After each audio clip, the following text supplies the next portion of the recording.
اعوذ باللہ من الشیطان الرجیم، بسم اللہ الرحمن الرحیم۔ السلام علیکم مائی یوٹیوب فیملی، کیسے ہیں آپ لوگ؟ امید کرتی ہوں آپ لوگ سب خیریت سے ہوں گے، رمضان کی برکتیں اور رحمتیں سمیٹ رہے ہوں گے۔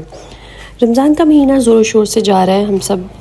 حسب توفیق روزے بھی رکھ رہے ہیں، عبادات بھی کر رہے ہیں، خیرات بھی کر رہے ہیں، ذکر و اذکار بھی کر رہے ہیں، لوگوں کی مدد بھی کر رہے ہیں، راشن کی صورت میں یا کوئی زکوٰۃ کی صورت میں۔ جو اس طرح کے لوگ ہیں جن کی ضروریات پوری نہیں ہو پاتی، آمدنی کم ہے یا دوسرے وسائل نہیں ہیں آپ کے ہمسایوں میں، آپ کے رشتہ داروں میں، جو آپ کی مدد کے منتظر ہیں اور ان کے پاس کام نہیں ہے یا کوئی بیوہ ہے، کوئی یتیم ہے، ان سب کا خیال رکھنا ہم پہ فرض ہے۔ رمضان کا مقصد ہی یہی ہے، اپنے نفس کی ٹریننگ کرنا، اس کو کنٹرول کرنا، اللہ کی رضا کے لیے اپنے اوپر حلال چیزوں کو حرام کر لینا، اللہ کی رضا کے لیے، اللہ کی خوشی کے لیے اپنی بھوک پیاس کو روک کر لینا اور دوسروں کی بھوک پیاس کو اس وقت محسوس کرنا کہ یہ ہمارے نفس کی ٹریننگ ہوتی ہے، جو میں سمجھتی ہوں بہت ہی مبارک مہینہ ہے کہ آپ اللہ کے لیے اپنا کھانا پینا ترک کر دیتے ہیں، برے کاموں سے پرہیز کرتے ہیں اور موسٹ آف دا ٹائم اپنا اللہ کے ذکر و اذکار میں گزارتے ہیں، تو آپ کے دل میں اللہ کے لیے ضرورت مندوں کے لیے نرم گوشہ پیدا ہو جاتا ہے اور آپ کی اندر کی دل کی صفائی بھی ہوتی ہے، آپ کی روح کو تقویت ملتی ہے، آپ پہ روحانیت کا جو سرشاری ہے وہ بڑھ جاتی ہے۔ بہرحال سارے ہی روزے اہم ہیں، ہر روزے کی اپنی برکت ہوتی ہے، ہر روزے کی اپنی فضائل ہوتے ہیں، لیکن جو پہلے 10 روزے ہیں ان میں ہمیں کیا روٹین اپنی سیٹ کرنی ہے، کس طرح سے یہ روزے ہمیں گزارنے ہیں۔ اس میں سب سے پہلے آپ نے فجر کی نماز کے بعد آپ نے 70 مرتبہ آیت کریمہ پڑھنا ہے، 70 کی تعداد رکھنی ہے۔ آپ نے آیت کریمہ کی لا الہ الا انت سبحانک انی کنت من الظالمین، کنتو پڑھنا ہے آپ نے،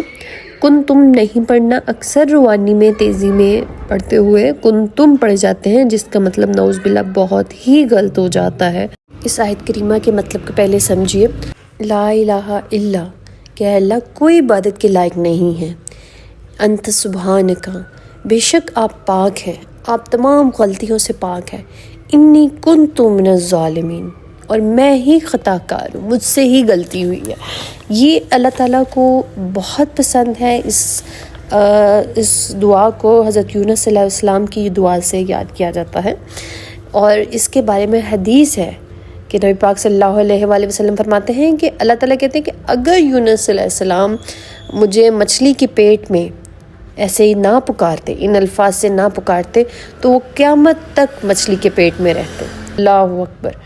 تو انی کنتو کا مطلب ہے کہ میں ظالم ہوا، انی کنتو من الظالمین یعنی میں ظالم، اور انی کنتم کا مطلب بن جاتا ہے نعوذ باللہ کہ آپ یہ ایٹریبیوٹ اللہ کے ساتھ آپ اٹیچ کر رہے ہیں، تو اس کو بہت دھیان سے پڑھنا ہے۔ تو اس عمل کو آپ نے توجہ کے ساتھ اور آہستہ سے ریپیٹ کرنا ہے 70 کی تعداد میں۔ فجر کے ٹائم آپ نے اللہ کی رحمت طلب کرنی ہے۔ دیکھیں، ہم میں سے کوئی بھی اپنے اعمال کے بنا پہ جنت میں داخل نہیں ہو سکتا، ہم صرف اور صرف اللہ کی رحمت کی بنا پہ، اس کی رحمت کی بیس پہ ہم لوگ جنت میں جائیں گے انشاءاللہ۔ تو ہمیں اس آیت کریمہ کو پڑھتے ہوئے اللہ کی رحمت طلب کرنی ہے، اللہ سے بھکاری بن کے مانگیں، اس کی رحمت طلب کریں، روز حشر میں، دنیا میں، آخرت میں اس کی رحمت طلب کریں تاکہ ہم اپنے